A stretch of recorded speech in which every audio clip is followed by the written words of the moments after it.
en la Zona Cero. Como cada sábado, la cita fiel en estos monográficos Zona Cero que tanto os gustan. Carlos Canales, Jesús Callejo, ya están aquí dispuestos los terribles fifís para contarnos aventuras, acechanzas, milagros y milagrerías de personajes célebres, de momentos inquietantes, de cosas que tanto nos apasionan. En esta ocasión, Cagliostro. ¿Y quién es Cagliostro? Bueno, pues vamos a averiguarlo esta noche. ¿Qué tal, Jesús Callejo? Buenas noches. Muy buenas noches. ¿Qué tal, Carlos Canales? Buenas noches. Hola, buenas noches, muy bien. Bueno, ¿cómo estáis con Cagliostro? ¿Estáis enfadados? ¿Estáis a favor? ¿Estáis en contra?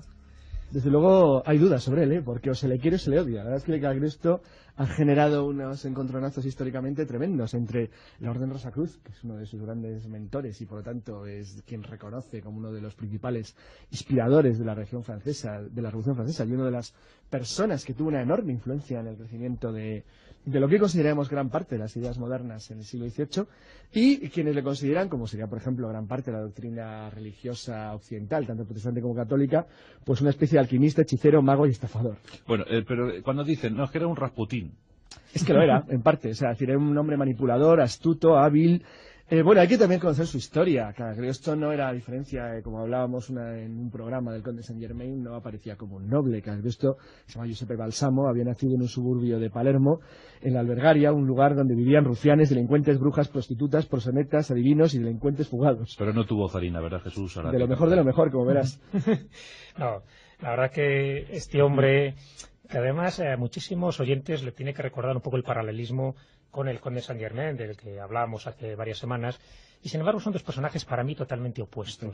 Así como Saint Germain siempre conservó esa aureola de misterio y quedó la duda realmente si estamos ante un personaje auténtico y que ostentaba los poderes que él decía tener y que sin embargo fue mal interpretado y por supuesto tachado como un farsante, Cagliostro yo no tengo ninguna duda de que fue un farsante. A pesar de que podía tener ciertas habilidades, conocimientos pues muy superiores, por supuesto, a los coetáneos, porque practicó prácticamente todo tipo de magias, alquimias y trapicherías, ¿no? Porque estuvo metido en los bajos y en los altos fondos. Pero sin embargo, Cagliostro sí tuvo una virtud que a lo mejor no pudo tener Saint Germain. Es que Cagliostro sí fue un hombre de su tiempo, así como Saint Germain fue un hombre de todos los tiempos, fue posiblemente un inmortal, por lo menos en lo que a su fama respecta. Cagliostro no conocía muy bien los entresijos de ese siglo de las luces que le tocó vivir. El siglo XVIII lo conocía a la perfección y conocía a la perfección además toda la gente con la que se podía codear para llegar a lo más alto. Y para él lo más alto era el ganar dinero como fuera, con los métodos que fueran. Como ves, aquí ya no tiene nada que ver con Saint Germain. Él también se inventó una historia totalmente ficticia, pero de estas increíbles, muy posiblemente muy influido por Saint Germain. Él afirmaba que había nacido antes del diluvio universal en un lugar de Oriente. Él decía que entre sus maestros estaban Hermes Trismegisto y Sócrates, y entre sus amistades ni más ni menos Moisés, Salomón y Jesucristo. O sea, que el tío no se cortaba un pelo en estas cosas. Decía que había cenado con Cristo en las bodas de Caná, que ahí digo que posiblemente fuera una referencia a Saint Germain, porque él también decía lo mismo, y cosas similares. Entonces, claro, esto es lo que hacía pensar en alguien que tuviera unas cualidades humanas, espirituales un poco elevadas, pues bueno, podía hacer pensar que a lo mejor estaba loco, pero que tenía cierta credibilidad. Este hombre no tenía credibilidad cuando esto hacía. Y no tenía credibilidad porque hay como dos momentos claros en su vida. Cuando se llamaba José Bálsamo, y era un italiano pobrecito, y sobreviviendo, hasta un momento dado, que es en el año 1777, cuando este hombre es iniciado en la masonería y admitido en la Logia de la Esperanza en Londres. Y ahí, por arte de Birri Birloque, deja de ser José Bálsamo y asume el título de conde de Cagliostro, y además dice que también es el gran copto, y además dice que es el coronel del tercer regimiento de Brandenburgo, por supuesto falso, porque de coronel no tenía nada.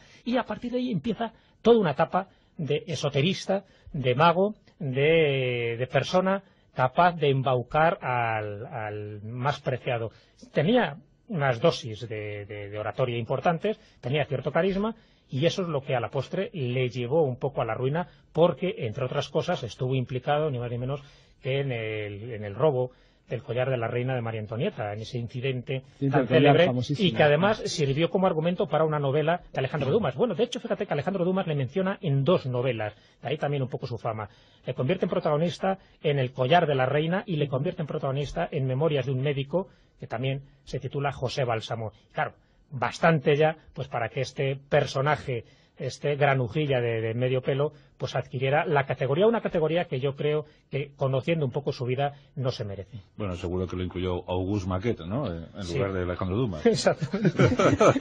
Uno de sus 76 negros. La verdad, bueno, 76, la verdad es que Jesús ha acertado en lo básico, claro. Pero entonces, ¿cómo es posible, Carlos, que un farsante así porque consiga tanto crédito, dos por cosas ejemplo, entre la masonería? Muy, muy interesantes. Ahora, primero, antes de contar cómo entra la masonería, claro, es decir, él juega con dos ventajas que son enormemente modernas, así que la verdad para mí lo hace un tipo interesante en ese sentido. Aunque estoy completamente de acuerdo que era un farsante, era un embaucador y un estafador de altura. Pero cuando digo que es muy interesante es que trabaja de una manera muy moderna. Es decir, hay algo extraño en Cagliostro, tenía una especie de don.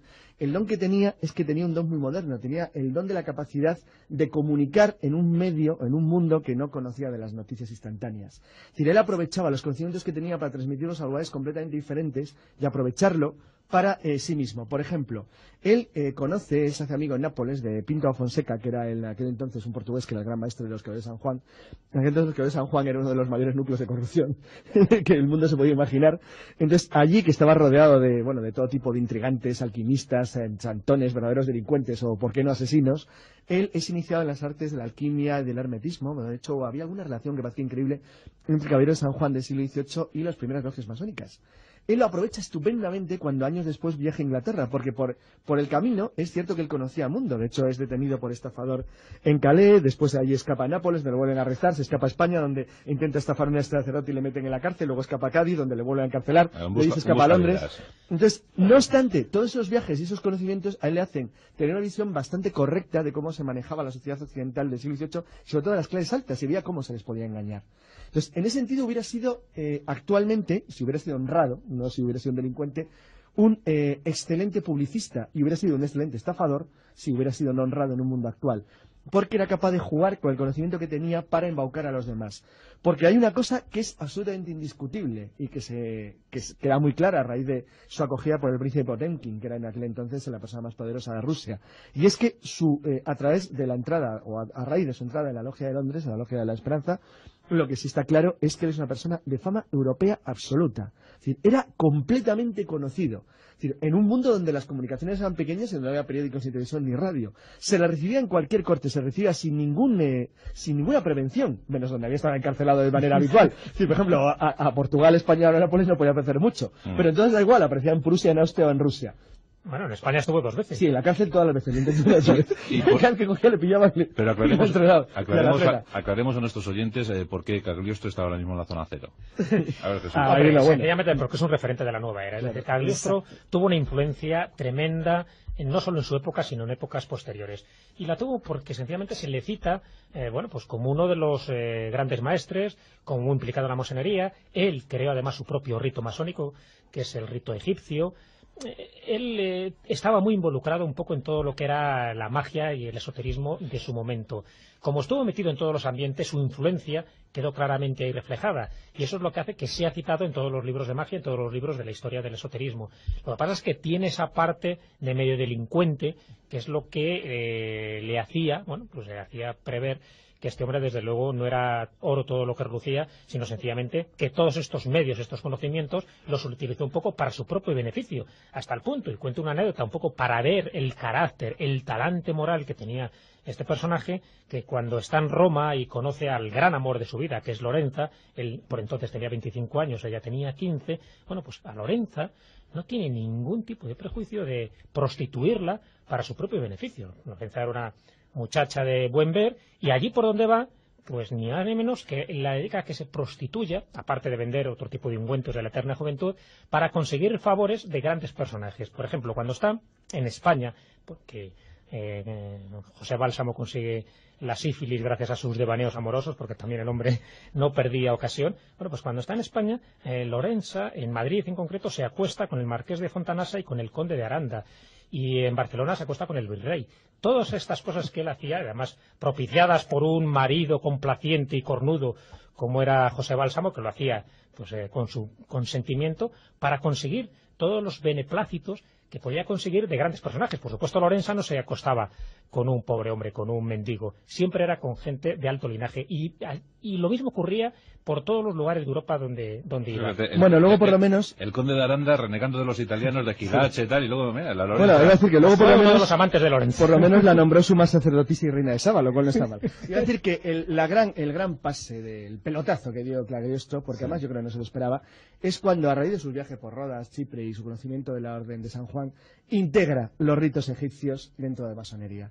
Cuando él funda la logia masónica Rito Egipcio, alcanzó una popularidad gigantesca. De hecho, había cola por parte de la nobleza para afiliarse a su logia. Es decir, era una de las personas más populares de Europa porque había despertado un tipo de imaginación dentro de la alta sociedad europea que bueno, que todavía no ha desaparecido. Es decir, la fascinación por lo egipcio sigue existiendo hoy en día, como es bien conocido. Y además hay que tener en cuenta que lo hace antes de Champollion, de la exposición de Napoleón en Egipto, antes de la piedra roseta, antes de todo. Es decir, es el primero que se da cuenta de la fuerza que tiene el mito egipcio dentro de la sociedad europea, si eso se juega bien. Entonces, ese pelotazo tan increíble que da, y luego, por supuesto, Lorenza como suma sacerdota, entonces, y como he dicho, y reina de Saba, es la que ejercía es decir, es la que captaba a la gente que él quería, él buscaba muchachas jovencitas, de buena familia, que vinculadas a la nobleza le permitían atraer una y otra vez a más gente cada vez más poderosa para ganar más dinero y tener más poder. Entonces, ese enorme pelotazo que pegó es lo que le ha pasado, bueno, ya la inmortalidad y uno de los referentes de la nueva era. Porque es que todos los símbolos que nosotros conocemos ahora básicamente fueron adaptados por él. Luego, claro, 2, 3, 4, 5 generaciones de retoque y mejora ha permitido que tengamos, bueno, las imágenes que todos imaginamos asociadas a las logias masónicas o al esoterismo de tipo. Ese es el mérito de Cagliostro. Esa visión de marketing. Exacto, marketing. Era un gran publicista. Fue un gran propagandista de todos estos temas y, claro, él mismo también, ya digo, que se generó un poco esa aureola, porque entró en contacto con uno de esos personajes que le marcó definitivamente, por lo menos, esa vena esotérica que él tuvo, ¿no? Y fue un personaje, un maestro, un sabio, que se llamaba Altotas. Le conoce en Mesina y con él pues viaja por parte de África, de Asia, con él viaja a Malta hasta que allí muere Altotas, y entonces él de alguna forma se convierte en heredero de la sabiduría de este gran sabio llamado Altotas, ¿no? Del que nadie pone en duda pues los conocimientos que pudo haber tenido su maestro. Y claro, y eso es lo que a él le sirve un poco para alimentarse en esa especie de sabiduría un poco infusa que él ostentó, y siempre alegando un poco pues de esos conocimientos un poco ancestrales. Claro, cuando él hablaba de esas distintas reencarnaciones y de su participación en episodios históricos incluso bíblicos, pues es lo que intentaba reafirmar algo, pero en el fondo hasta copiar lo que otros que le habían precedido habían dicho, como era el caso de Saint Germain. Entonces, el mayor error que cometió en su vida era, pues eso, estar involucrado en el incidente del collar de la reina de María Antonieta, que para Dumas fue toda una conjura masónica para desacreditar a la reina. Y como anécdota, por ejemplo, en este juicio que le hicieron, a la pregunta de si tenía que ver algo con el asunto, Cagliostro contestó que el único crimen del que se le podía acusar era del asesinato del general romano Pompeyo. Estamos hablando de un general que vivió en el siglo I a.C. Claro, Cagliostro iba con Bruto, iban los dos ahí, claro. Por orden del faraón de Egipto, dice que hizo ese asesinato, dice, pero que de todo lo demás era inocente. Pero, claro, o sea, no tenía ningún tipo de empacho de decir estas barbaridades. Él es la salida del juicio por una masa de 10.000 personas en París. Sí. Entonces comete un gran error, él se dirige a Roma, el Papa sospecha su futuro embau, que parece que le va a estafar. Entonces le descubren, retorna a Francia, bueno, cuento la historia muy rápidamente, y es condenado a muerte por un tribunal en 1791 por enfrentarse a la nueva revisión de los ideales originarios de la Revolución Francesa.